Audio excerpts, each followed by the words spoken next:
Aleluya. Dios le bendiga, hermano. Amén. Damos gracias a Dios una vez más por este momento que el Señor nos da de podernos reunir para alabar y glorificar su nombre.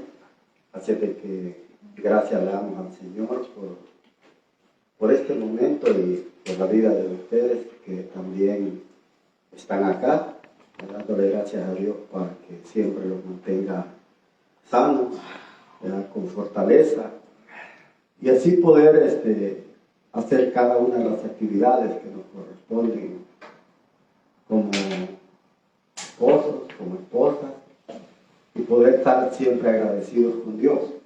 Así de que nos gozamos y nos alegramos en la presencia del Señor, ese es nuestro deleite. Y esta noche queremos también saludar a cada uno de los hermanos en diferentes lugares donde ellos nos pueden sintonizar, amigos, también a nuestra familia, ¿verdad? Esperando que se encuentren bien. Y queremos hacer una oración, hermanos, para darle gracias a Dios y poner cada necesidad en las manos del Señor, porque solo Él tiene el poder y Él tiene la autoridad para poder hacer todo lo que para nosotros es imposible. Así de que vamos a orar. Si usted tiene una necesidad, póngasela en las manos al Señor, confíe en Él, como dice su palabra, y Él hará. Así de que vamos a orar y vamos a pedirle al Señor con nuestros propios labios. Lo invito a que cierre sus ojos y que adoremos todos al Señor. Padre, gracias te damos esta preciosa tarde. Gracias por el momento que tú nos das de estar acá una vez más, de alabarte, Señor, de glorificarte. Gracias, Padre, aquí estamos delante de tu presencia. Señor, queremos no solamente exaltar tu nombre, sino aprender de tu palabra, aprender, Señor, de lo que tú nos has dejado en este precioso libro. Señor amado, para que nuestra vida cada día sea mejor. Sabemos, Padre, que el cambio de carácter de una persona no es de un momento a otro, sino dura toda una vida, Padre. Por eso te pedimos que sigas trabajando. Sabemos que has trabajado en nosotros porque hay tantas cosas que ya no están en nuestra vida, pero todavía hay áreas en nuestra vida, Señor, que quizás no te hemos rendido y hemos estorbado tu trabajo a través de tu Espíritu Santo, y es por eso que todavía no progresamos, no avanzamos hacia donde tú quieres. Te pedimos en el nombre de Jesús que nos perdones y que nos ayudes a poder ser cada día mejores, que nos dé la sabiduría y que nos dé el conocimiento para poder aplicar todo esto, Padre, en nuestra vida y poder hacer las cosas que son agradables a ti. Esta noche también te ponemos en tus manos, Señor. Sabemos que hay necesidades. Sabemos, Padre, que hay hermanos que están pasando por situaciones muy difíciles. Sabemos, Padre, que solamente tú tienes la autoridad y el poder para poder obrar de manera eficaz. En tus manos está, Señor, el dar vida y el quitarla. Padre, gracias te damos y te pedimos, Señor, por cada necesidad. Sabemos que nuestra hermana Silvia, Señor, está pasando por un momento bastante difícil, porque su padre, Señor, está enfermo, está con cáncer. Te pedimos, Señor, que tu mano preciosa repose sobre tu vida y que seas tú, Señor, tomando la decisión que sea mejor, no solamente para la vida de él, sino para la vida de su familia, Señor. Te pedimos en el nombre de Jesús que tú obres de manera maravillosa para que tu nombre sea exaltado y sea glorificado, porque sabemos que cada enfermedad tiene un propósito, Señor amado, y esperamos que cada propósito sea cumplido en tu voluntad. Por eso te damos gracias. También te pedimos, Señor, por la esposa de Gabriel, mi hermana Stephanie. Sabemos que también se encuentra bastante delicada de salud.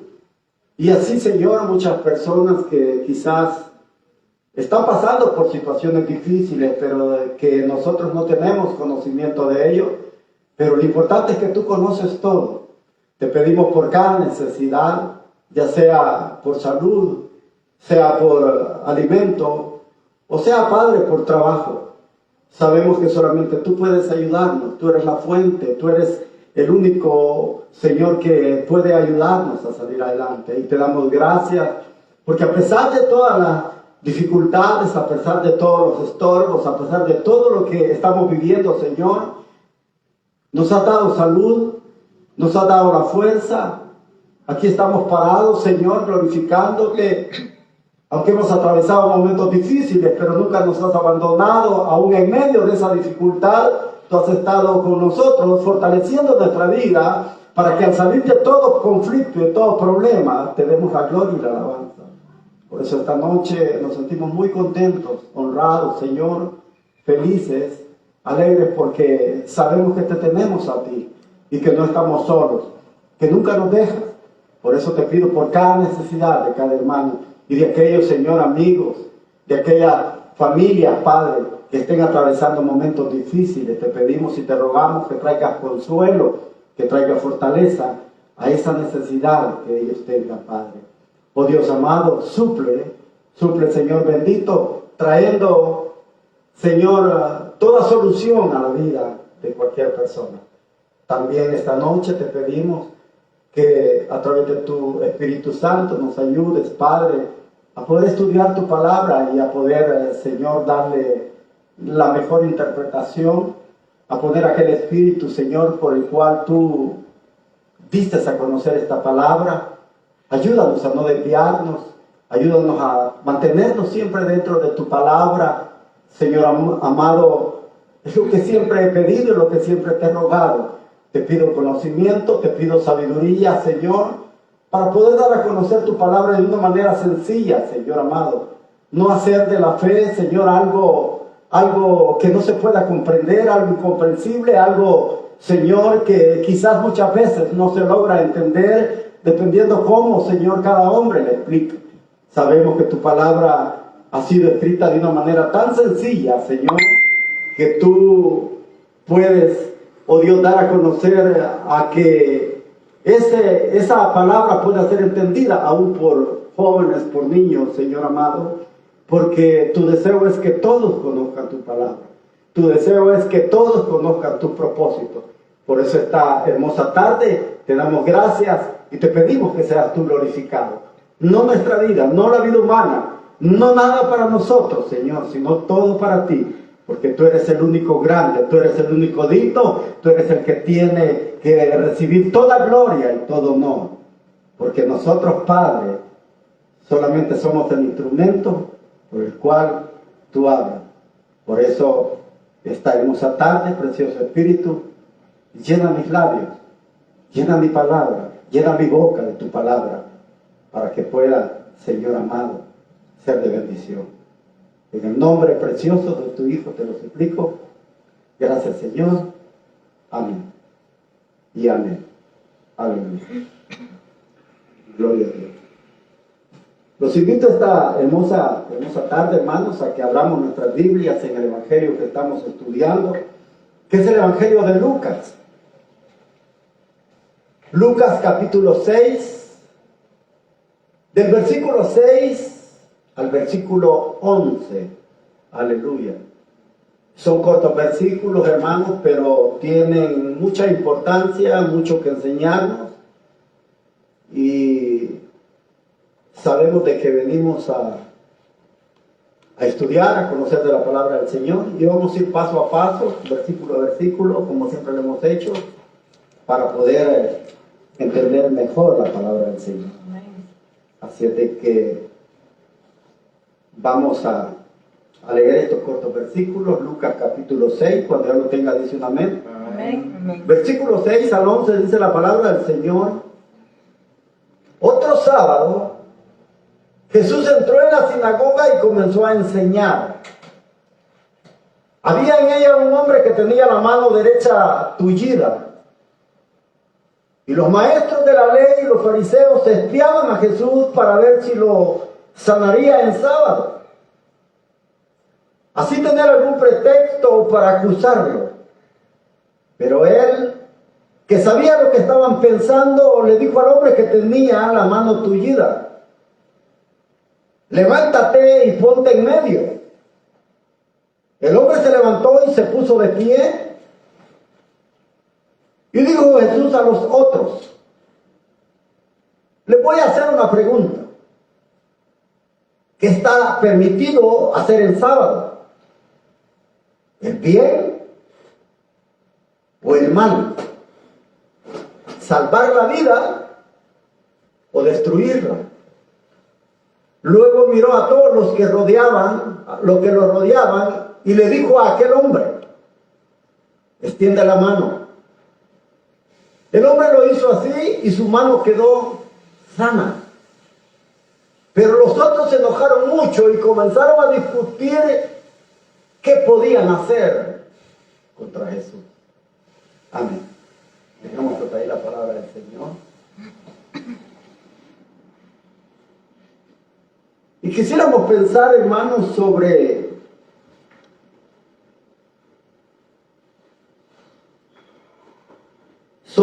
estos versículos que hemos leído, pensar sobre la discusión de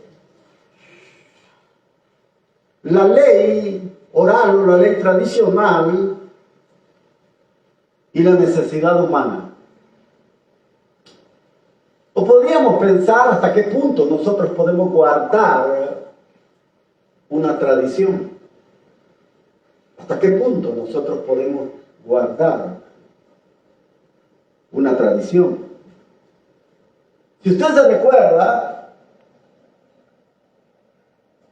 al comienzo de este capítulo 6 se dio un evento en el cual dice que Jesús y sus discípulos iban caminando por los sembradíos de trigo, cortaron trigo, ellos llevaban hambre, tenían hambre y querían suplir esa necesidad, pero por ahí estaban esas personas, como dice acá, que estos maestros de la ley estaban ahí para expiar a Jesús. Es decir, hermanos, que se comenzó a suscitar un problema entre Jesús, entre ellos y los fariseos, es decir, los intérpretes de la ley. Ahora, cuando uno logra ver esto, hermanos, se da cuenta de que precisamente había un conflicto muy grande.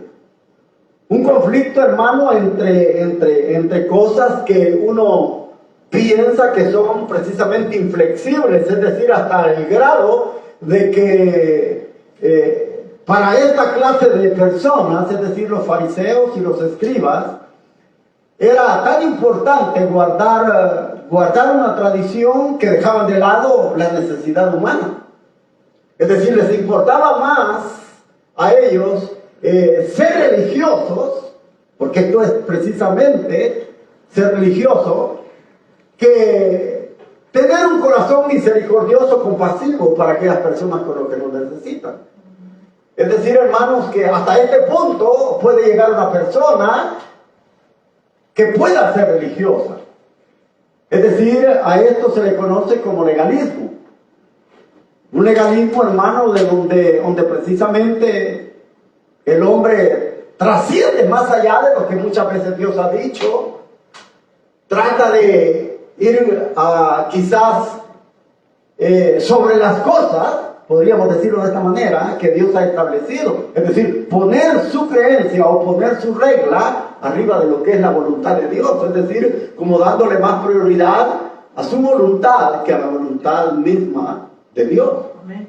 Ahora, este problema se había dado. Usted creo que se dio cuenta sobre cómo los discípulos supieron aquella necesidad y precisamente ellos quebrantaron cuatro reglas de aquellas ordenanzas que ellos habían formado, no que Dios había dicho.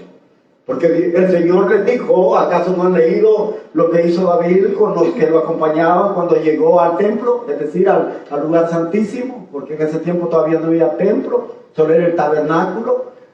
Él les dio la enseñanza que David comió de los panes que solo los sacerdotes tenían derecho a comer. Es decir, hermanos, que cuando se da todo ese problema, Jesús les cita esto para que ellos tuvieran ese entendimiento, pudieran darse cuenta que los discípulos, hermanos, no estaban quebrantando la ley de Dios, sino quebrantando la regla que el hombre había establecido, es decir, lo humano, no lo divino. Entonces Jesús quería hacerles ver eso, pero ellos no pudieron aceptarlo, no quisieron entenderlo, porque cuando una tradición, hermano, se arraiga tanto en la vida humana que es difícil sacarla. Es difícil que el hombre la pueda dejar, se le hace más fácil guardar una situación como esta, es decir, una regla, una tradición, que cumplir precisamente lo que Dios manda. Ahora, aunque Jesús les había puesto estos ejemplos, se suscitó ese problema. Jesús les dio a conocer todo y precisamente, hermanos, en estos versículos que ahora leemos, vuelve a pasar lo mismo. Y vuelve a pasar, hermano, precisamente en otro sábado. Oiga bien. Algunas versiones dicen, creo que la Septuaginta la que dice, el segundo sábado después del primero. Así dice. Que Jesús volvió otra vez a la sinagoga, volvió a enseñar. Es decir, Jesús, hermano, entraba siempre el día sábado. Él respetaba todo eso, porque así lo requería la ley de Moisés, que todos los sábados los judíos se reunieran para adorar al Señor. Ahora, algo que llama la atención es que cuando uno a veces estudia la palabra de Dios, uno piensa que Jesús se está quebrantando, porque eso es lo que a nosotros nos han enseñado, según la teología que a nosotros nos han metido en la cabeza, de que Jesús precisamente estaba como en controversia con la misma palabra del Señor. No, Jesús no estaba en controversia con la palabra del Señor. Él estaba en controversia con las reglas, con las tradiciones de los ancianos, con las tradiciones que los rabinos habían formado. Yo no sé si usted se recuerda cuando les dije que Moisés había dicho que había que descansar y que no había que trabajar, pero precisamente ellos comenzaron a elaborar leyes, decían, ¿qué es trabajo? Y ellos comenzaron a pensar, ¿qué es trabajo? Trabajo ya no, para ellos no solamente era hacer actividad, sino aún hasta pensar, aún hasta comer. Entonces ellos fueron elaborando reglas, leyes para tratar, hermanos, de hacer la vida religiosa más difícil. Y así el hombre poder ser un hombre que no pudiera cumplir con todos esos requerimientos y así acusarlo. Es decir, quien no respetaba todo eso sería acusado. Ahora, y esas acusaciones eran de vida o muerte. Así era la cuestión. Quizás a nosotros nos cuesta entender porque vivimos en una cultura diferente. Por eso quizás no logramos ver o no logramos encajar nuestro pensamiento a esta clase de tradiciones, porque nosotros hemos estado en una, es decir, cultura muy diferente a la de ellos. Pero les voy a decir algo. Cuando se suscita esta controversia, recuerden que Jesús era un maestro, un rabino. Ahora, y los rabinos, hermanos, formaban sus grupos. No sé si usted ha leído en el Evangelio de Juan, capítulo 1, cuando dice que Juan tenía sus discípulos. Y cuando Juan ya estaba terminando su carrera ministerial, que se le había asignado por parte de Dios, él dijo que era necesario que él menguara y que Jesús creciera. Es decir, y sus discípulos siguieron a Jesús. Es decir, así iba Jesús creciendo con los discípulos que iba formando, y precisamente hasta que llega que forma un grupo de 12, pero ese era su grupo selecto. Él los estaba precisamente adiestrando, formando, para que ellos pudieran darle continuidad a lo que él iba a dejar inconcluso, en el sentido porque él solamente venía a este mundo a cumplir su propósito y luego se iba de donde él había venido, al lugar de donde había salido. Ahora, este era el problema. Y este problema, hermano, se daba porque en aquel tiempo habían dos escuelas muy fuertes, aunque habían otras más, pero eran dos muy fuertes. Habían diferentes rabinos con diferentes grupos de personas, pero también habían esas dos escuelas, que fueron las que más resaltaron en los tiempos de Jesús, que eran la escuela de Shammai y la escuela de Hillel. Es decir, una de ellas era bien flexible. La escuela de Hillel era una escuela muy flexible. Es decir, que no era tan rígida como la escuela de Shammai. Ahora, aunque Jesús era un rabino, pero le voy a decir algo que muchas veces a nosotros no se nos dice, o lo llegamos a desconocer porque quizás muchas veces no logramos entender eso. Ahora, estas dos escuelas de estos hombres, de Hillel y de Shammai, Jesús, al que era rabino, él muchas veces se balanceaba, oiga bien, hacia una escuela y se hacía hacia otra. Y le voy a poner un ejemplo. A veces Jesús usaba frases que no eran de él, sino que se habían citado a través de estos rabinos. Jesús citó en este evangelio, citó una porción donde dice que el sábado fue hecho para el hombre y no el hombre para el sábado. Esas no eran palabras precisamente de Jesús, eran palabras de un rabino de una de esas dos escuelas, es decir, de Hillel. Ahora, ¿y quién había sido este Hillel? Se le conocía como el sabio. A Hillel se le conocía como el maestro, el anciano, el sabio, porque era el hombre, hermanos, que sistematizó el estudio de lo que era la ley o la Torá, como se le conocía antiguamente. Ahora, esas palabras las había dicho Hillel. Ahora, Jesús las citó.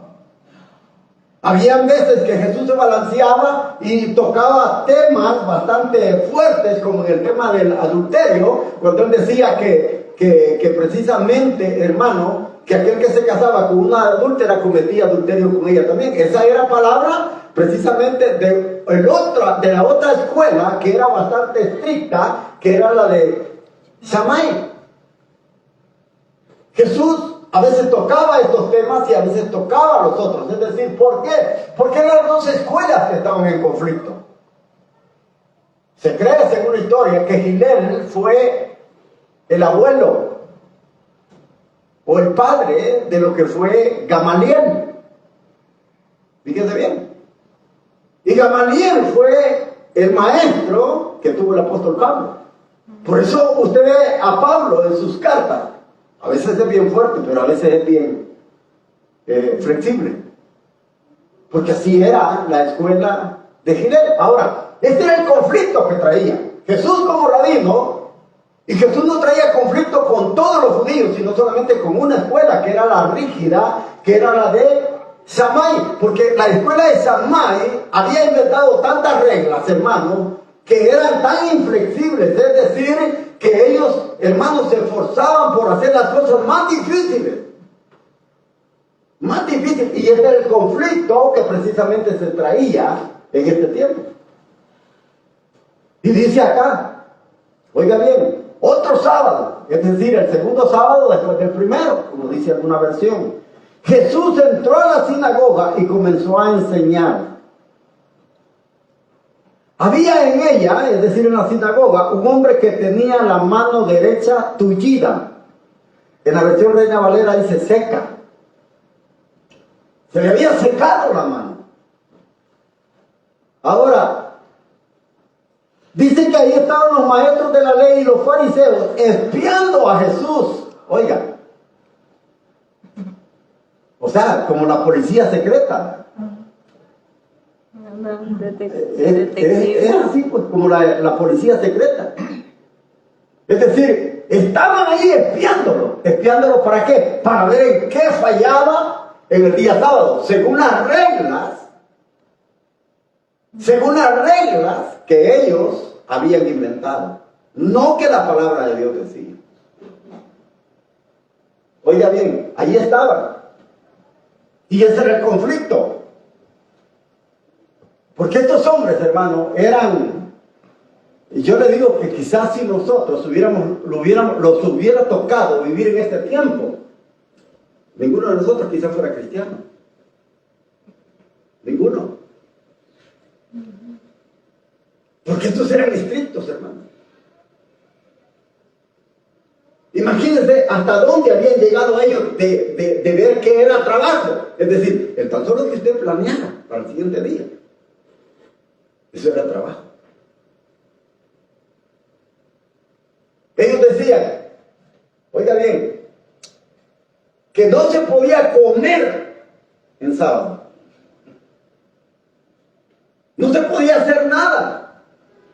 Es decir, ese día, hermano, era tan estricto. Ahora, pero hay algo que ellos mismos quebrantaban. La ley, pero la quebrantaban, hermano, muchas veces quizás hasta de escondidas de la gente para que no vieran eso. Y esto es lo tremendo.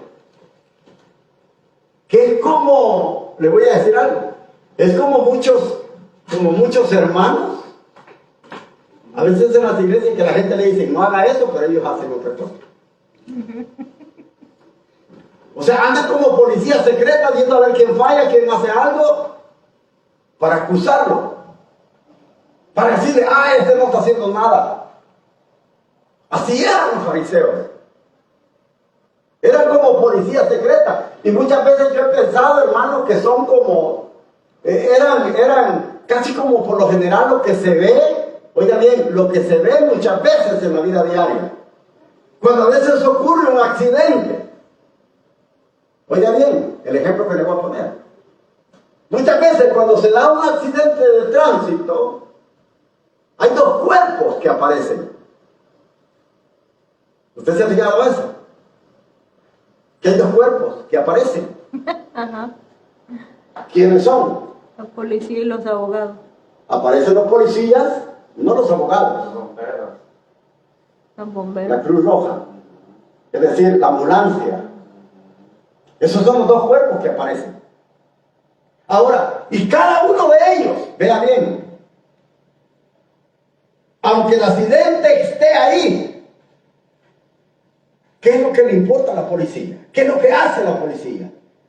Aunque el hombre esté en el carro, a ellos lo que les interesa es saber quién tuvo el accidente, no auxiliarlo. Tuvo la culpa. ¿Quién fue el culpable del accidente para culparlo y llevarlo a la cárcel? Eso es lo que a ellos les interesa. Recabar información. Es decir, recaban toda esta información. Ahora, ¿pero qué es lo que le interesa a la ambulancia? Salvar la vida. Salvar la vida. Ahora, ellos dicen, no. Aquí lo importante es sacar al hombre y después ustedes investiguen, porque lo importante es que se salve. Eso es lo que a la ambulancia le interesa. Pero la policía no, dice la policía, no, queremos hacer el informe, no importa que aquel se esté muriendo. Eso es lo que pasaba con esto. Es para que me entiendan un poco lo que les quiero dar a conocer. Como los bomberos son exigentes, porque por ejemplo, si por decir así se muere, entonces pueden creer que fue negligencia de ellos. Por negligencia, exacto. Entonces, esto es lo que pasaba acá. Había dos cosas, había un conflicto bien grande.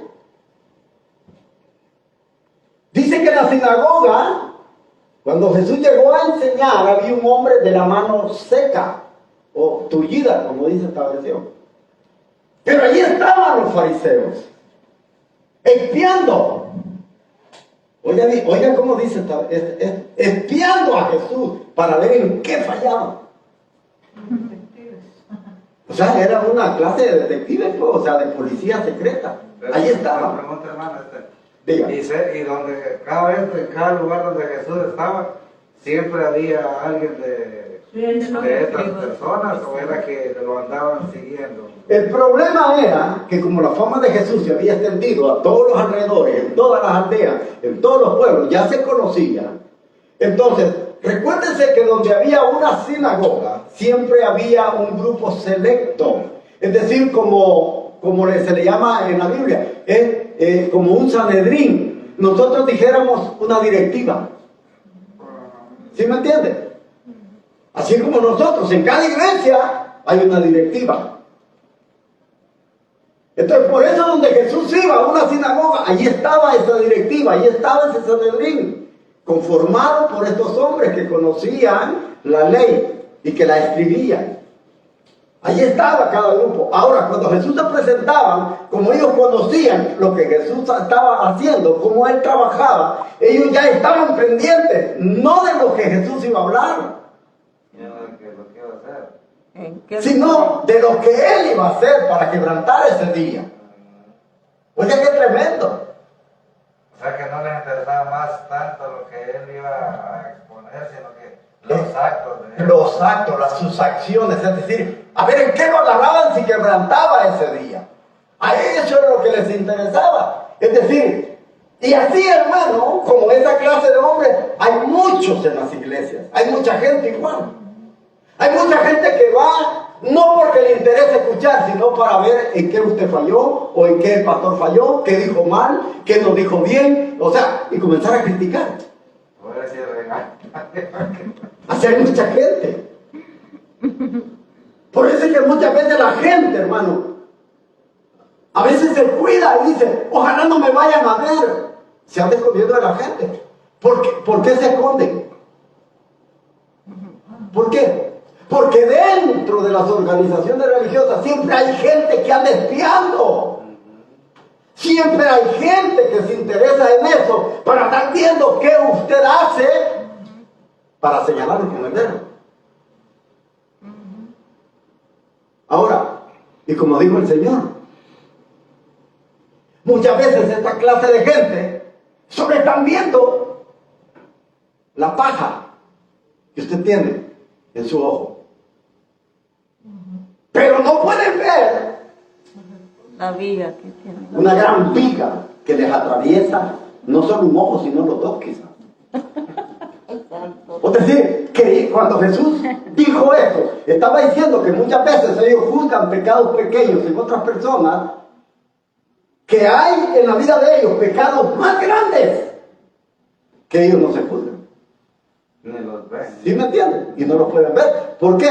Porque yo no me puedo ver mis defectos. Y como así es, hermano, de Exacto. que como digo, el ojo es tremendo, va a ver más lo del otro que lo de uno. Exacto. Es decir, y yo no puedo ver mis acciones. Yo no me doy cuenta de lo que hago mal. Yo no me doy cuenta hasta que no haya alguien que quizás me lo diga. Por eso es que siempre tiene que haber un crítico. Exacto. Pero tiene que ser una crítica constructiva, no una crítica destructiva. Exacto. Pero a veces es más la destructiva. Exacto, porque nosotros nos enfocamos más a hacer daño que en construir. Eso es lo que pasa. Entonces, esto es lo que estaba pasando. Dice que ahí estaba ese hombre de la mano seca. ¿Usted cree que Jesús no sabía que ahí había una directiva o un Sanedrín? Si ya lo habían hecho en la sinagoga cuando entró precisamente en la primera que sanó a aquel hombre que estaba precisamente no en una sinagoga, pero en la casa de Pedro, ¿se recuerda? Cuando descubrieron el techo. Allí dice que llegaron de todos los lugares, llegaron de Jerusalén, llegaron de Judea, llegaron de Galilea, llegaron de Capernaum, llegaron de todas las regiones donde ellos estaban, llegaron a la casa de Pedro para espiar. Oiga, pero cuando Jesús se presentaba a la sinagoga, no tenían que ir porque había un cuerpo ahí. Es decir, había una directiva, había un Sanedrín que ahí estaba pendiente. Y el problema era que cuando alguien enseñaba o predicaba o le daban la oportunidad, así como Jesús, que era conocido y se le daba la oportunidad de poder expresar a través de lo que se leía la palabra del Señor, es decir, allí estaban ellos. Y ellos estaban ahí con la finalidad, según ellos, de que todo aquel que torciera el camino de aquellos que lo seguían, pararlo. Esa era la finalidad de ellos. Y ellos estaban haciendo esto con Jesús. Y ahí estaba el hombre de la mano seca. Jesús sabía perfectamente que ahí estaban estos hombres. Él lo sabía. Ahora, fíjese bien que Este hombre dice que tenía la mano seca. Ahora, no era de nacimiento. Porque eso hay que aclararlo para poder entender el punto de vista, porque ellos se enfocaban en eso. Este hombre no era que la mano le había salido así desde su nacimiento. Es decir, esa mano estaba dañada por una enfermedad o por algún accidente. ¿Y por qué le digo esto? Porque hay un evangelio apócrifo de aquellos que no alcanzaron a conformar el canon de la Biblia, que no era espiritual, no era conforme a como ellos lo declararon para poderlo establecer dentro del canon divino, sino que quedó fuera. Hay un evangelio apócrifo que precisamente, hermano, dice que este hombre era un trabajador, que había tenido un accidente y su mano se le había secado. Así dice este libro. Y dice que llegó a donde estaba Jesús porque quería que le restaurara su mano para poder seguir trabajando. Oiga bien. Entonces este hombre no era algo que su mano se le había secado desde que había nacido así de nacimiento, sino por algún accidente o enfermedad que tuvo. Ahora, aquí hay un detalle muy grande para poder entender eso. Según las leyes rabínicas o las leyes tradicionales o orales, como se le conoce, había algo. Fíjese que la Biblia, según estas reglas orales, aún el Talmud, se habla de todo esto. De que a una persona enferma no se le podía negar la ayuda. Pero solamente si esa persona estaba en peligro de muerte. Oiga lo que decía la ley oral. No se le podía negar la asistencia médica a no ser que su vida estuviera en peligro de muerte. De lo contrario, si no estaba en peligro de muerte, podía esperar. Podía esperarse. Y eso no hacía que este hombre se muriera ni que su enfermedad se agravara. Y le voy a poner un ejemplo. Si esta persona, oiga bien, tenía una herida, oiga bien, si esta persona tenía una herida y alguien el día sábado la encontraba herida y se daba cuenta que esa enfermedad no era de muerte, oiga lo que se hacía. Se daba cuenta que él podía sobrevivir para el siguiente día, a él no se le negaba la ayuda. Es decir, aquel que lo encontraba podía ir a una tienda, lo voy a traer a mi tiempo, podía ir a una tienda a comprar una gasa y dársela. Pero no se le podía aplicar ningún medicamento para que mejorara. No sé si usted me logra entender. Es decir, le daban la gasa. O sea que ellos miraban el tipo pues si ameritaba pues de que se hiciera, por ejemplo, el milagro, por decir así. Es decir que no se podía hacer, con la actividad no se podía hacer, oiga bien, que él mejorara. O sea, solo que aguantara para el siguiente día. Es decir, yo le podía dar la gasa, pero no le podía dar una pastilla para que le quitara el dolor. Es decir, y eso no lo iba a mejorar, ni tampoco lo empeoraba. Pero la ayuda ahí la tenía. Él podía decir, alguien pasó y no me vio. No, sí se te dio la venta. Pero con eso no mejoraba. No mejoraba. Es como que si usted estuviera enfermo. Y yo sé de que usted necesita una pastilla o una inyección. Y en lugar de una pastilla, yo le doy tome, recuéstese aquí en la almohada. solo para que esté un poco más cómodo, pero no hay mejoría en nada. Entonces, eso era lo que ellos hacían. Así llegaba de estricta la ley. Oiga bien, entonces, este hombre, su enfermedad no era enfermedad de muerte. Porque ¿cuántos años quizás no llevaba con la mano seca? ¿Cuántos años? Y si Jesús no hubiera llegado, hubiera seguido igual. Él hubiera seguido igual. Ahora, pero cuando él estaba ahí, llegó este hombre. Allí estaba en la sinagoga. Llegó para pedir ayuda, pero allí estaban los fariseos, viendo a ver si él quebrantaba no la ley de Dios, sino la ley rabínica, la ley oral, la ley tradicional. Yo no sé si usted se recuerda, en Marcos, en el capítulo 7, Jesús les dice, ustedes le dicen, ponen como mandamiento de Dios, ¿qué les dice? Tradiciones de hombre. Es decir, las habían puesto por encima de la palabra de Dios. Como que si fuese palabra de Dios, pero no era palabra de Dios.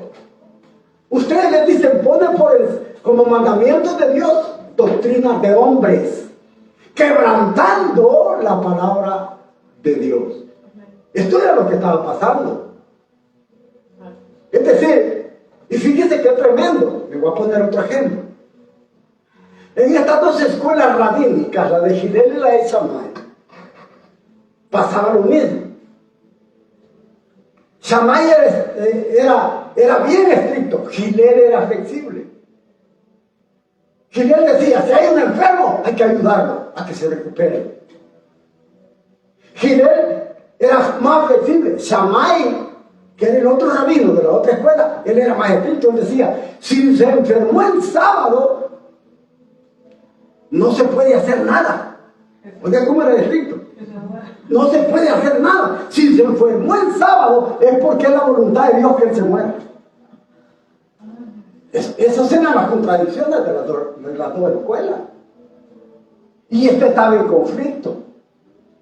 Por eso es que esas reglas eran bien estrictas, hermano.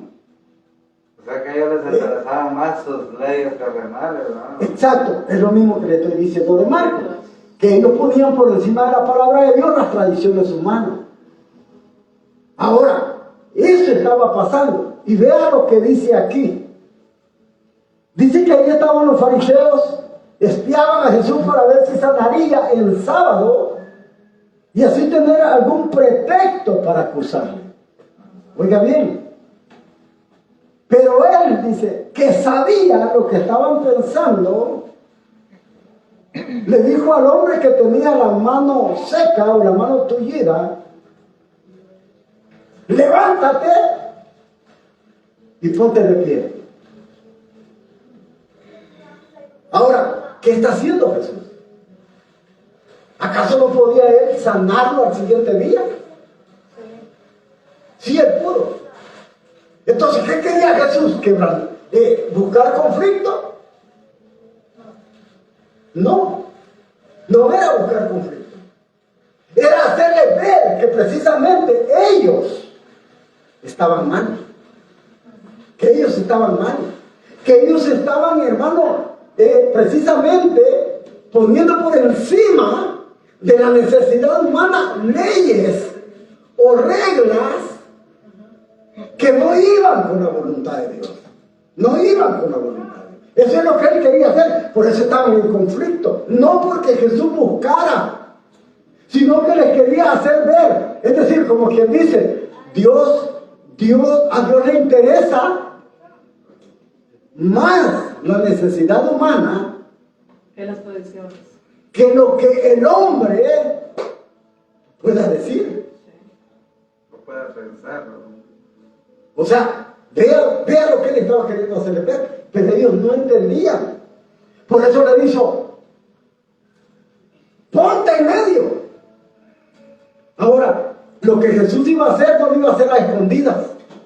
Lo iba a hacer para que todos lo vieran, que él no estaba dispuesto a seguir reglas humanas, que él podía obedecer la ley de Dios, es decir, la ley divina, lo que Moisés había dicho, pero no hacer lo que los hombres habían arreglado. Eso. Y eso es algo importante para nosotros. ¿Sabe por qué? Porque hay gente que es así. Hay gente que es legalista. Hay gente que dice, mire, usted ya hizo mal con esto. Ahora, si usted conoce,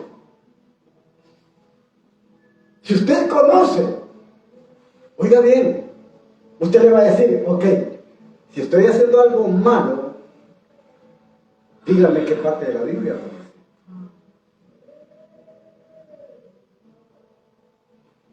¿Sabe cuál es el problema de muchas iglesias? Usted sabe que cada iglesia tiene como códigos o reglas. ¿O no? Hay iglesias que dicen, ok, si usted no viene cubierta en la cabeza, usted no puede adorar a Dios. Hay iglesias que así dicen. Porque la Biblia dice que solo la mujer que ora con la cabeza cubierta lo tiene que hacer. Aunque ahí está en la Biblia. Pero son conflictos que Pablo está tocando. Son conflictos. Entonces en las iglesias hay reglas también. Y reglas no que estén dirigidas por la misma palabra de Dios, sino que son reglas a veces humanas. Le voy a poner un ejemplo. Hay iglesias que dicen, hermana, usted tiene que vestirse hasta los tobillos. ¿Por qué? Porque el apóstol Pedro dice que la mujer se vista con pudor y modestia. ¿Hasta dónde puede ser el pudor? La Biblia no dice que hasta los tobillos. ¿O sí? Abajo de la rodilla. La Biblia lo dice. Ahora hay un problema. ¿Hasta dónde usted siente vergüenza? Porque eso se le llama pudor, tener vergüenza. Hay hermanas que andan falditas y no sienten vergüenza. Entonces, la Biblia no regula hasta dónde. Pero con esto no le quiero decir tampoco que usted venga así. Es que como también se depende, ¿no? Que hay mujer que le gusta usar largo y hay mujer que le gusta usar largo. No es que le guste. No es cuestión de gusto, es cuestión de pudor. No es cuestión de gusto, es cuestión de pudor. ¿Hasta dónde usted siente vergüenza? ¿Hasta dónde usted siente que el llegar a un lugar, precisamente, usted se va a sentir como avergonzada?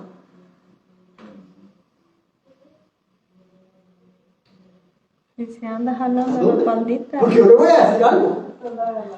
Hay hermanas que andan, hasta las uñas se cubren de los pies. Pero andan con la gran rajadura hasta aquí. Por gusto. Entonces, ¿a dónde está el pudor? Ese es el problema. Y esto era precisamente lo que se estaba dando. Había un conflicto de todo esto. Entonces dice el Señor, ponte en medio. Es decir, el Señor sabía que al hacer eso, Lo iban a atacar. le iba a llover por todos lados, hermano. Él lo sabía. Pero él quería con esta acción, hermano, dar a conocer que quienes estaban mal Eran ellos. eran ellos. Ellos estaban mal. Ahora, fíjense que en esta porción me llama la atención. Porque dice aquí que le dijo al hombre que tenía la mano tullida, levántate y ponte en medio. El hombre se levantó y se puso en medio, y Jesús le dijo a la gente y a los fariseos que estaban espiándolo. Oiga, qué tremendo. Jesús le dice, le voy a hacer una pregunta. Oiga la sencillez de Jesús. Le voy a hacer una pregunta. Y él les dice, como él sabía que me iban a atacar por lo que él iba a hacer, antes de sanar al hombre, les hace una pregunta y les dice, ¿qué se puede hacer en el sábado? ¿Qué se puede hacer? Y dice acá que les dijo, ¿bien o mal? ¿Salvar la vida o destruirla? Oiga la pregunta que Jesús le hace. ¿Qué es lo que estaba haciendo Jesús con esto?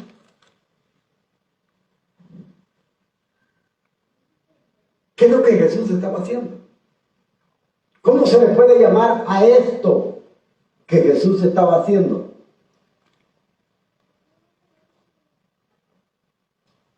¿Cómo le podríamos llamar?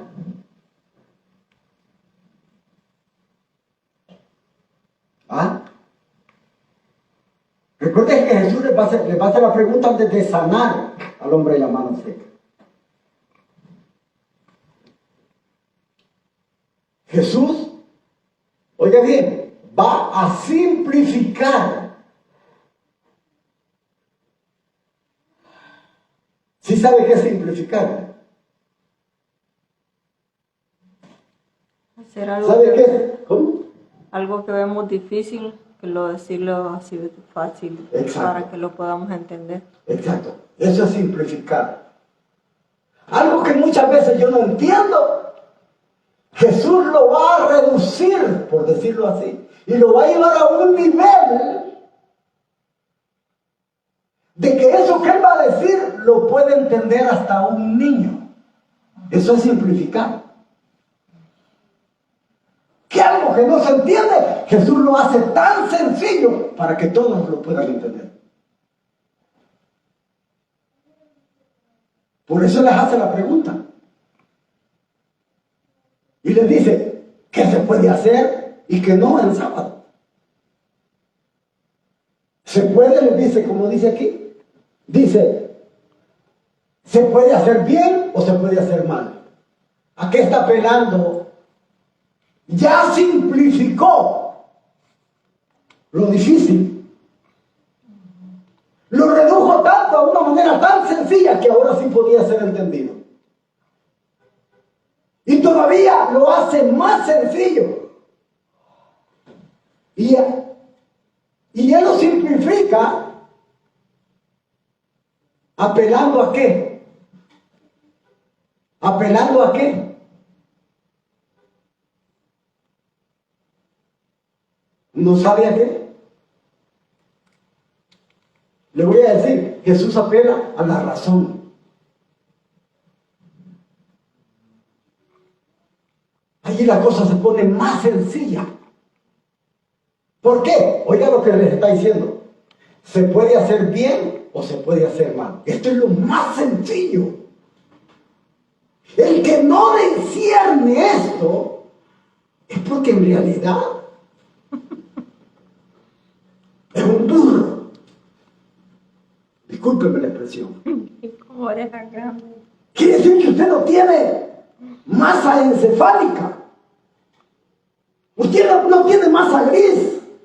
Un amigo me puede decir, usted no entiende porque tiene cabeza de plomo.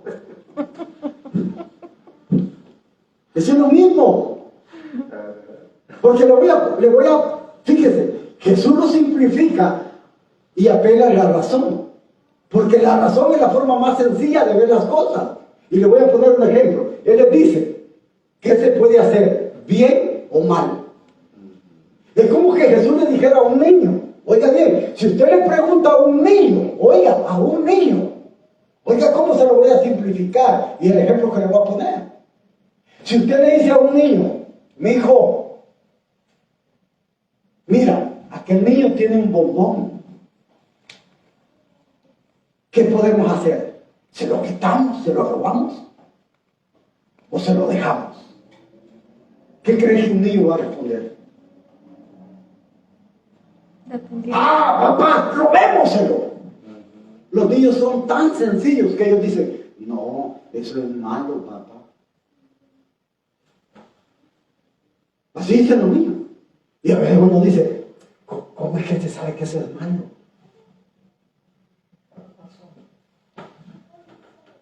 La razón. O pregúntele a un niño, mira mijo, aquí hay una botella de agua, ¿se la damos a aquel? ¿O no? O sin papá le va a decir, démosela, hasta él se la quita y la va a dar. Es lo más sencillo.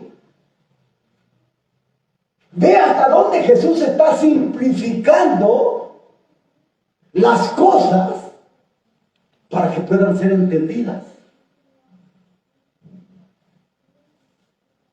Oiga bien. Oiga la forma tan sencilla de cómo Jesús comienza a bajar y a simplificar aquello tan difícil. Porque Él les dice, oiga la pregunta, ¿qué se puede hacer en sábado? O pregúntale a su hijo, hijo, ¿comemos hoy o aguantamos hambre? Pregúntale a ver qué le va a decir. Le va a decir, papá, ¿no vamos a comer? No. Si tú dices que no, no comemos todo el día. ¿Usted cree que el niño le va a decir que aguante hambre? No, Jamás lo va a hacer. no vamos a aguantar. Apelar a la razón es la forma más sencilla en la que Jesús comenzó a explicar las cosas. Por eso es que yo a veces trato de hacerle una pregunta y se la digo y lo entendió, porque yo estoy queriendo que usted, ¿sí me entiende? Porque la Biblia no es complicada, hermano. Los hombres la complicamos. Los hombres hacemos difícil el camino de Dios. El camino de Dios no es difícil. ¿Sabe qué dijo el Señor? Mi carga es fácil de llevar. Mi carga es fácil de llevar porque mi yugo es ligero. Mi yugo es ligero y por eso mi carga es fácil, no es complicada. ¿Sabe cuándo el camino de Dios se vuelve complicado? Quiero ver si me logro entender. ¿Sabe cuándo el camino de Dios se vuelve complicado? Exacto, sencillo, hermano. Le vamos a dar un regalo. El camino de Dios se vuelve difícil cuando yo no quiero obedecer. Es entonces, pero el camino de Dios es lo más fácil. Cuando estamos dispuestos a obedecer. Cuando hay una disposición en mí, yo siento todo, hermano, tan fácil. Pero cuando yo no quiero sujetarme a la obediencia de la palabra de Dios, yo digo, oye hermano, qué difícil es el camino de Dios. ¿Qué cuesta? Cuesta porque usted no quiere obedecer. Cuesta porque usted no quiere ponerse bajo esa autoridad. Por eso lo haya difícil, porque no quiere. No quiere dejarlo, hermano. Fíjese que a mí me llama la atención y le voy a poner un ejemplo.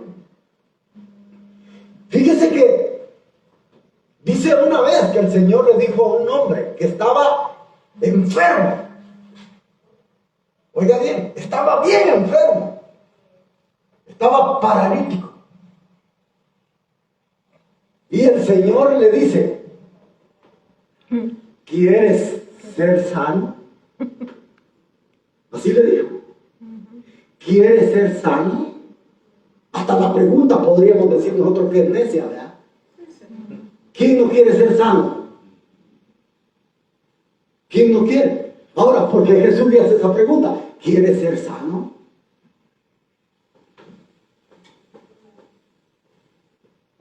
Porque sabe qué se necesita para ser sano. ¿Sabe qué se necesita? Se necesita voluntad. Se necesita esa voluntad. Hay personas que están así porque no no quieren. Ahora, no quieren ser sanos porque al ser sanados no tienen que hacer lo malo otra vez, sino lo bueno. Por eso es que Jesús le dijo a uno que sanó, le dijo, oye, ¿ya fuiste sanado? Y le dijo, sí. Le dice, no vuelvas a hacer lo malo para que no te ocurra otra cosa peor. Hay personas que no quieren ser sanadas porque no quieren obedecer la palabra del Señor. Simple. Por eso Jesús les dice que es bueno hacer el sábado, hacer bien o hacer mal. Primero, de ahí les dice, salvar una vida o destruirla. Oye, hermanos, si esto es lo más sencillo a lo que Jesús llegó, es decir, hacer lo que Jesús hizo, hacer eso y llevarlo a ese plano. No hay algo que se pueda llevar más abajo de lo que Jesús hizo. Más sencillo. Aplicar algo más sencillo. Porque esa sencillez la puede entender un niño. Ahora, para entender esto, cuando Él les dice, porque Lucas dice, oiga, dice que cuando nos hace la pregunta, dice que los vio a todos los que estaban alrededor de Él, porque no dijeron nada, se quedaron callados. Oiga bien, se quedaron callados. Cuando Jesús les dice que si hay que salvar esto, si hay que salvar a este hombre, o hacer bien o hacer mal, salvar una vida o destruirla, en Mateo agrega algo que Lucas no tiene.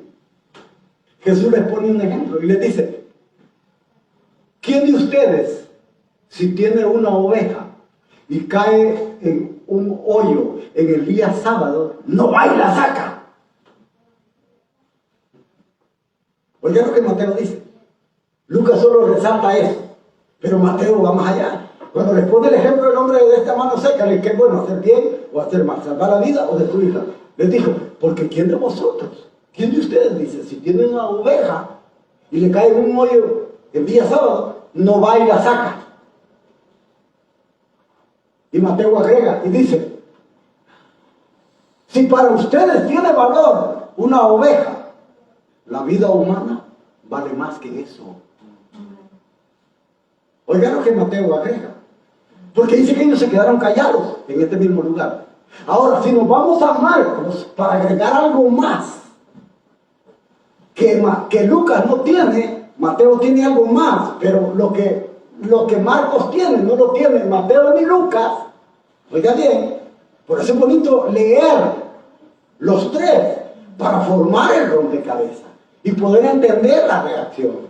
Porque cuando ellos se quedaron callados y no respondieron, Marcos dice, oiga bien, dice que como ellos se quedaron callados, dice que Jesús los vio con enojo y sintió dolor en su corazón, porque se habían vuelto tan duros de corazón que no podían hacer bien a nadie.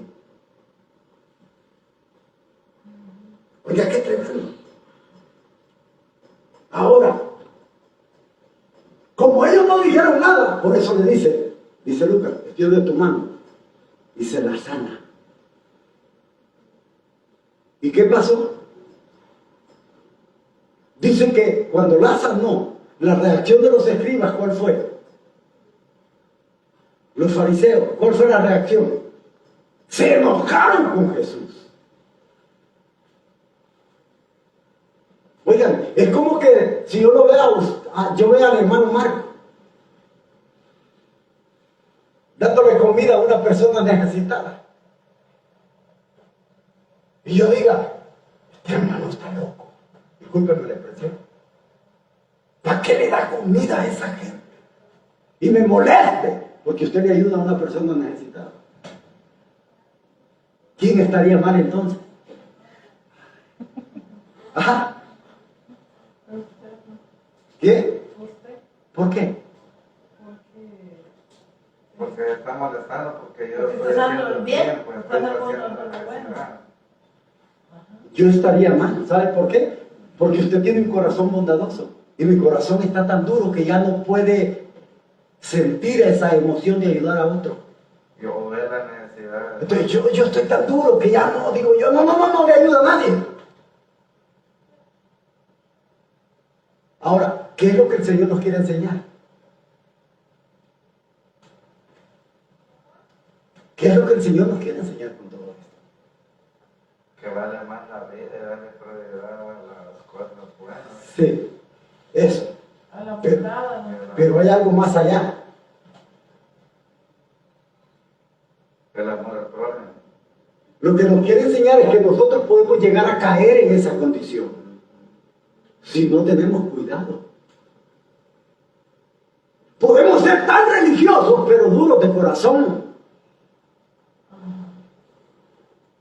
Duros que nuestro corazón ya no tiene ese sentimiento para poder ayudar a nadie. A nadie.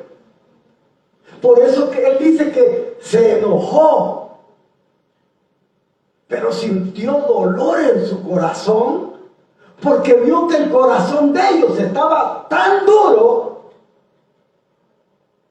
que ya no podían amar. Podemos ser religiosos sin amor. Podemos venir a la iglesia sin tener nada de eso. Y eso hay mucha gente, ¿verdad? Hay mucha gente que viene a las iglesias y no se sienta con el hermano.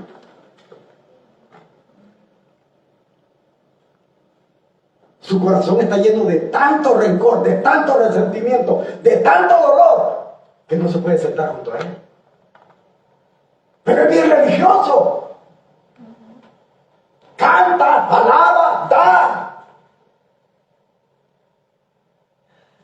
Pero ¿cómo está su corazón? Lleno de odio. Como el que se fue a orar junto con él. Lleno de odio. Es decir, yo puedo ser tan religioso, hermano,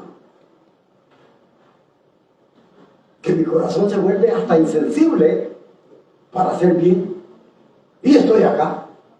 Y traigo una buena Biblia. ¿De qué me sirve todo esto? Si mi corazón está duro. Y eso le entristece al Señor. Eso le entristece. Porque eso quiere decir, hermano, que aunque nosotros venimos a la iglesia y estudiamos la palabra de Dios, no ha obrado todavía en nosotros. Recuerda lo que el Señor dice a través de Jeremías con el pueblo de Israel. Le dijo a través de Jeremías: le voy a cambiar el corazón de piedra y le voy a poner un corazón, ¿cómo? De carne. Algo que es sensible, algo que tiene sentimiento. Porque si usted tiene un corazón de piedra, usted no puede tener sentimiento. No puede tener sentimiento. Porque un corazón de piedra no responde a esos sentimientos. Pero un corazón de carne, sí. Se duele. Siente. Cuando ve la necesidad, le duele. Llora. ¿O no? Esa es la reacción de un corazón de carne. Un corazón de piedra. A usted, hermano, otro hermano lo puede estar viendo. ¿Qué me importa, mi hermano? Que se muera, gracias a Dios, se va.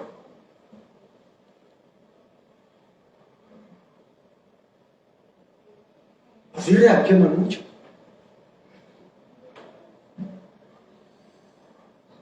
Y le voy a decir, a eso no quiere el Señor que lleguemos. Porque a Él le duele cuando vea a su pueblo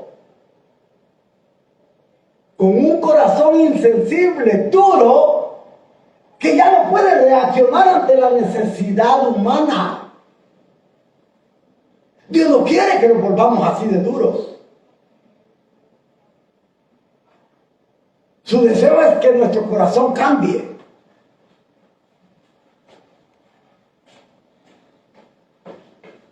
Ese es el deseo de Dios. Ese es el principio que Dios nos quiere enseñar. Ahora, pero hay algo importante. Oiga, detrás de todo esto, porque es algo que sucedió, ahí está relatada. Es una historia que se dio en los tiempos de Jesús. Pero detrás de eso hay algo importante. Hay otro mensaje. Y ese es el mensaje que muchas veces no logramos ver. Muchas veces cuando se predica dice, hay que aplicar el mensaje, dar una aplicación. Leemos todo, pero hay que dar una aplicación a esto. Algunos dicen, vamos a espiritualizar la palabra del Señor. Es decir, después que han relatado lo histórico, van a dar el mensaje que está detrás de lo histórico, de lo literal, de lo que ahí se encuentra. Y ahí hay una historia detrás de todo. Detrás de todo mensaje de Dios siempre hay algo espiritual. Fíjese que ese hombre de la mano seca, oiga bien, ese hombre de la mano seca, a ellos les hubiera traído recordatorio de algo. Porque en el tiempo antiguo se dio ese caso de un hombre que tenía la mano seca. Si usted ha estudiado Primera Reyes, capítulo 13, del versículo 1 al 7, se da esa historia. Dice que había un rey, oiga bien, un rey llamado Jeroboam, un hombre que había cambiado, que había abierto cultos extraños, rivalizando con el de Jerusalén. A este hombre Jeroboam, cuando se dio que el pueblo de Israel se fraccionó en los tiempos del hijo de Salomón, que fue Roboam, dice que Dios se le apareció a través de un profeta llamado Ahías a este hombre Jeroboam. Y dice que Ahías, el profeta, llevaba una capa y la rompió en 10 pedazos y le dijo a Jeroboam, el Señor dice así, a ti te va a entregar 10 tribus y a Roboam le va a dejar 2 por amor a David. Entonces dice que le dijo él de que él iba a gobernar sobre estas 10 tribus. Él gobernó, pero dice que él cambió el culto. Oigan bien, cambió el culto. Dice que él, en el tiempo de la Pascua, cuando todos iban a Jerusalén a adorar, dice que en ese tiempo de la fiesta, él allá había establecido en Dan y en Betel 2 becerros de oro. Y había cambiado la fiesta de la festividad. Un mes de diferencia. Ahora dice que ese hombre había cambiado toda la adoración. Incluso los sacerdotes ya no eran de la tribu de Leví, sino que cualquiera. Vea cómo cambió todo. Tergiversó todo. Ya no adoraban a Dios allá en Betel, en Jerusalén, rivalizando con el templo salmónico, sino que puso un becerro en Betel, que era una ciudad muy importante y antigua, que es donde los patriarcas habían adorado a Dios, y precisamente en Dan. Dan estaba al extremo norte, precisamente de donde nacía el río Jordán, hasta allá, hasta ese extremo, allá. Y dice que como los peregrinos tenían que pasar por ahí, Jeroboam les decía, ya no vayan hasta Jerusalén, está muy lejos. Está muy lejos. Aquí está más cerca. Aquí están los templos, aquí pueden adorar. Entonces dice que a Dios no le gustó eso, a Jehová Dios no le gustó. Y dice que él mandó un profeta del reino del sur. Oiga, ¿cómo encaja toda esta historia de Jeroboam con este hombre de la mano seca? Dice que ahí estaba Jeroboam en la fiesta. Dice que él se había atribuido, no solo era rey, sino que se había atribuido, es decir, el oficio de sacerdocio, que a él no le competía eso. Dice que él estaba elevando sacrificios.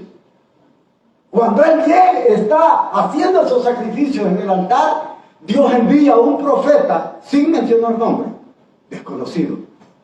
Dice que ese profeta era del sur, había llegado del sur al norte, a donde estaba Jeroboam adorando. Y dice que cuando llega, comienza el profeta de Dios a dar sentencia en contra de ese altar. Y las palabras de él fueron: altar, altar, sobre ti se van a quemar huesos de sacerdotes, porque Dios va a levantar de la dinastía de David un hijo llamado Josías, y él va a realizar todo esto. Y la señal va a ser que el altar se va a quebrar. Y dice que cuando Jeroboam, que era rey, estaba escuchando eso, ¿sabe qué fue lo que Jeroboam hizo?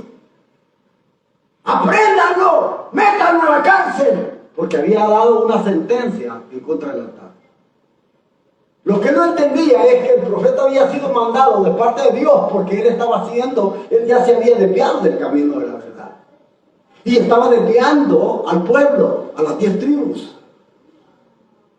Entonces, cuando él oyó la sentencia,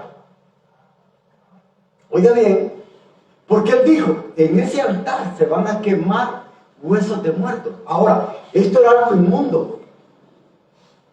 Quiere decir que Dios le estaba diciendo a través de eso que él no estaba de acuerdo con lo que él estaba haciendo, que rechazaba todo ese sacrificio. Pero cuando él escuchó esa sentencia, dijo, préndanlo, métanlo preso. Y cuando él extiende la mano, ¿sabe qué le pasó a Jeroboam? La mano se le secó, igual a la de ese hombre en la sinagoga. Ahora, cuando se le secó, oiga bien, dice de que ya no lo pudo extender. No lo pudo escoger, se le puso tullida la mano. Dice que le dijo al profeta, por favor, oiga la expresión que usa, órale a tu Dios. ¿Por qué le dice tu Dios? Porque ya él ya no reconocía a Dios como su Señor. Él ya se había dejado. Le dice al profeta, pídele a tu Dios que me sane la mano. Y dice que el profeta oró. Y la mano fue restaurada. Cuando Jesús le puso a este hombre la mano seca en medio,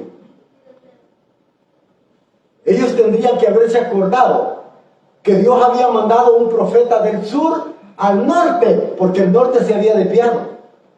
Las 10 tribus se habían desviado. Oiga cómo encaja todo. Dios manda un profeta del sur a regañar o a amonestar al rey del norte porque se había desviado del camino correcto. Ahora, en este caso de este hombre de la mano seca, Jesús no solamente era profeta, sino que era rey también. ¿Sí? Era rey y era profeta. Ahora bien, ¿de dónde Jesús llegó? ¿A qué tribu pertenecía? Al sur. A la del sur, es decir, a la de Judá, así como el profeta sin nombre. Dice que era del sur, de la tribu de Judá. Jesús pertenecía a esa tribu. Ellos tendrían que haber entendido que cuando el profeta de Dios fue mandado en el Antiguo Testamento es porque las tribus del norte se habían desviado. Ahora, ¿qué les estaba diciendo a ellos? Se habían desviado también. Que ya ellos se habían desviado y Dios quería corregir su vida. Pero no entendieron. Oiga bien, en esa acción del Antiguo Testamento, de ese profeta del sur, hay tres cosas que pasan. Porque dice que Dios le había dicho, ve y reprime todo eso, di lo que está mal y no vuelvas por el mismo camino ni comas en ese lugar. Eso le había dicho Dios al profeta. Porque si comes y bebes en ese lugar, vas a morir. Entonces, eso que el Señor le dice, hay tres acciones de parte de Dios. Una, que Dios no estaba de acuerdo con la adoración del norte, porque estaba rivalizando con lo que Dios había dicho. Dios había dicho que ha de adorar en Jerusalén, y este rey había dicho no, en Dan y en Betel, rivalizando con Dios, el hombre. Oiga bien, ahora, cuando Dios hace eso, y el profeta dice que hay un profeta viejo, y lo va a buscar para que regrese. Dice que el profeta, yo le digo, no regreses por el mismo camino, ni comas ni bebas con nadie en ese lugar. Y dice que el profeta solo dio la señal de eso, que se iba a quebrar el altar, y él se va. Dice que Jehová le dice al profeta, come y bebe conmigo, te voy a invitar a la casa por lo que has hecho. Y el profeta le dijo, no, porque Dios me ha dicho que si yo como y bebo en este lugar, yo voy a morir. Y dice que él se va por otro camino, un camino diferente. Pero dice que hay un profeta viejo. Oiga, y cuando dice profeta viejo, no está hablando de un profeta que ya no ejercía su ministerio. Porque muchas veces eso pensamos. Un profeta viejo es alguien que está jubilado. No, hermano. Cuando la Biblia dice que era un profeta viejo, está hablando que ese profeta era astuto. Era astuto. Dice que él era de allí de Betel. Y dice que llegaron sus hijos y le dijeron todo lo que el profeta había hecho en frente del rey y cómo había sanado su mano. Sus hijos se lo contaron. Entonces él dijo, ¿saben qué? Arréglenme un burro, voy a ir detrás de ese profeta de Dios. Y se fue. Y allá lo encontró a él, debajo de un árbol. Y dice que le dijo, ¿tú eres el profeta de Dios que ha venido del sur? Sí, yo soy, le dijo. Quiero decirte algo, un ángel de Dios me habló y me dijo que te fueras a mi casa y que comiéramos juntos. Oiga lo que el profeta astuto o profeta viejo le dijo. Ahora, no era que un ángel le había dicho. ¿Sabe quién le llegó a contar todo lo que el profeta había hecho? Sus hijos. Por eso se le llamaba profeta viejo, porque era astuto. Él cambiaba las cosas. No dijo que su hijo, sino que dijo que un ángel. Inventó, mintió. Ahora, hay dos cosas. Al profeta que Dios había mandado del sur, le había hablado Dios, no un ángel. Si Dios le tenía que decir que algo diferente, era Dios mismo quien le iba a hablar, no un ángel. Amén. ¿Oiga bien? Ahora, dice que el profeta viejo hizo que el profeta de Dios regresara a su casa y comió. Y bebió. Comiendo estaba cuando vino palabra del Señor y le dijo, por esto que has hecho, vas a morir. Y dice que nomás comió y salió de la casa y cuando salió, dice que le salió un león y lo mató. Pero miren qué cosa extraña. El profeta iba en un burro montado. El león no se comía ni al hombre ni al burro. Cuando el profeta se dio cuenta que habían matado, que había muerto el profeta del sur por un león, dice que él dijo, voy a ir a ver. Le llamó la atención, porque él dijo, se lo comió el león. Así dice la versión. Se lo comió. Y cuando llega, resulta que el hombre está muerto, el burro a un lado y el león al otro lado, como cuidándolo. Fíjense bien. Ahora, ¿por qué Dios hizo eso? ¿Por qué Dios hizo eso? ¿Por qué? Porque Dios le estaba diciendo que su palabra es infalible. Que toda desobediencia iba a ser castigada. Ahora, aquí le voy a comparar con eso. Allá murió el profeta por desobedecer la palabra de Dios, ¿verdad? Que le dijo que no comieran y comían. Jesús, igual que aquel profeta que era del sur y de la tribu de Judá, también Jesús era de la tribu de Judá y había venido con esta cosa que había hecho de sanar a este hombre de la mano seca. Les estaba diciendo, acuérdense lo que pasó con las tribus del norte.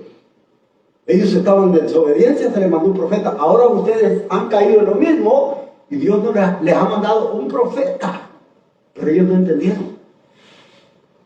Ahora, aquel profeta murió por la desobediencia de la palabra del Señor. Jesús no va a morir por desobedecer la palabra de Dios. Él va a tomar el lugar de los que habían desobedecido la palabra de Dios, es decir, de su pueblo. Él murió por la desobediencia de su pueblo, no por él. Vea cómo las cosas se dan. Ahora, eso habla de que la palabra de Dios es infalible, hermano, y que Dios va a castigar toda desobediencia. Por eso muere. Jesús muere igual. Ese milagro, hermano, había sido sonado por años. Ellos tendrían que haberse recordado. ¿Sabe por qué ellos no pudieron recordar algo de esa historia? ¿Sabe por qué no podían ver que las historias les estaban diciendo algo? ¿Sabe por qué? Estaban bravos. Mire, cuando una persona se llena de odio, oiga bien, ¿sabe qué es lo que pasa? Se ciega. Se ciega. Se ciega. Su mente se oscurece y ya no puede ver ni pensar de la manera en que Dios espera. Por eso es que dice Lucas que cuando él sanó al hombre de la mano seca, ¿qué hicieron ellos? Se enojaron. Se enojaron y dice que se fueron a confabular con los herodianos para ver qué podían hacer para matar. Miren qué tremendo. O sea, ahí puede ver el mundo, hermano. Dos cosas. El Señor nos está queriendo decir que muchas veces cuando nosotros, hermanos, nos llenamos de rencor, de odio, ya no vemos con claridad. No pensamos con claridad. Nos cegamos. ¿Se ha fijado usted que dicen a veces que la ira ciega? Y eso es una realidad. Oscurece nuestra manera de pensar y no pensamos bien. Por eso es que hay personas que cuando se enojan, están llenas de rencor y se enojan con alguien, tienen una reacción y en esa reacción muchas veces, como ya no la pueden controlar la ira, porque están cegados, ¿qué pasa? ¿Qué pasa cuando una persona tiene una reacción ya de ira que ya es incontrolable? Mata. Cuando la ira ha pasado y vuelve el hombre a su estado, ¿qué hace? ¿Cuál es su reacción? llorar y se arrepiente. Y dice, es que yo no lo quería hacer. Pero la ira me cegó. Pero la ira le cegó su entendimiento y no pensó. Por eso, aunque Jesús les pusiera ese ejemplo del hombre de la mano seca, que les hubiera recordado lo que pasó con Jeroboam, que se había desviado del camino de Dios, ahora ellos estaban desviados del camino de Dios, ellos no entendieron. ¿Por qué? Porque estaban llenos de ira, llenos de enojo. Y su enojo cegó el entendimiento. Por eso es que a Jesús le dolió. Dos cosas pasan. Él se entristece cuando nosotros tenemos un corazón duro y no reaccionamos ante la necesidad. Se entristece. Y también, hermanos, se entristece porque Él ve cómo está nuestro corazón. Está duro, nuestra mente está entenebrecida, oscurecida, y no podemos pensar bien porque estamos llenos de odio. Eso fue lo que no les permitió a ellos ver la realidad, porque estaban llenos de odio. Cuando nosotros, hermanos, nos llenamos de rencor y de odio, es un peligro. Somos un peligro. Es un peligro. ¿Sabe qué dice el apóstol Pablo? Con lo cual termino. Dice Pablo, que no haya entre vosotros alguno que tenga una raíz de amargura y se contamine a él, y contamine a los demás, y no alcancen el propósito de Dios. Porque cuando usted y yo nos llenamos de ira, de resentimiento, no alcanzamos ese propósito. Nos desviamos del propósito. Por eso, debemos de siempre de tener cuidado, hermano, con nuestro, ¿qué? Corazón. ¿Sabe qué dijo Salomón en sus proverbios? Sobre toda cosa guardada, guarda bien la Biblia. Guarda ¿Sí? tu corazón. ¿Cómo? Guarda tu corazón. Eso Porque dijo. de él mana la vida. Porque ahí está la vida. Sobre toda cosa guardada. Asegura que tu corazón esté guardado de que se corrompa. Porque si se corrompe, ya no hay vida. Hay muerte. Debemos de tener cuidado con nuestro corazón. Esos son los principios que Dios nos quiere enseñar a través de su palabra. Que nosotros debemos de tener cuidado con nuestro corazón, porque el corazón de ellos se había vuelto duro. Duro. Como una piedra. Ya no podían amar. Ya no podían amar. Ahora, ¿usted cree, hermano, que Dios no se duele al ver? Porque dentro de las iglesias hay gente con corazón duro. Gente que está en la iglesia, es muy religiosa, pero odia. Odia al hermano, odia a la hermana, odia al vecino, odia a este, odia a todo el mundo. Se odia a sí mismo. Si odia a todo el mundo, tampoco se quiere a sí mismo. Tampoco. Eso es lo que el Señor nos está demostrando a través de eso. Se entristeció por ver la dureza y la terquedad, dice esta versión, de que su corazón se había vuelto tan duro que ya no podían amar. No podían amar. No podían hacer bien. ¿Cómo está su corazón? ¿Ah? Pobrecito. No conteste. ¿Cómo está su corazón? ¿Puede amar? ¿Puede amar? Porque mucha gente dice como Juan, y con esto termino. Dice Juan, hay gente que dice que ama a Dios, Pero no ama al prójimo. pero no ama a su prójimo. Dice Juan, ¿cómo pueden decir que aman a Dios a quien no ven? Y no pueden amar a su prójimo, a quien sí pueden ver. Eso es de religioso. Y así hay mucha gente dentro de las iglesias. Vamos a orar, vamos a dar gracias al Señor.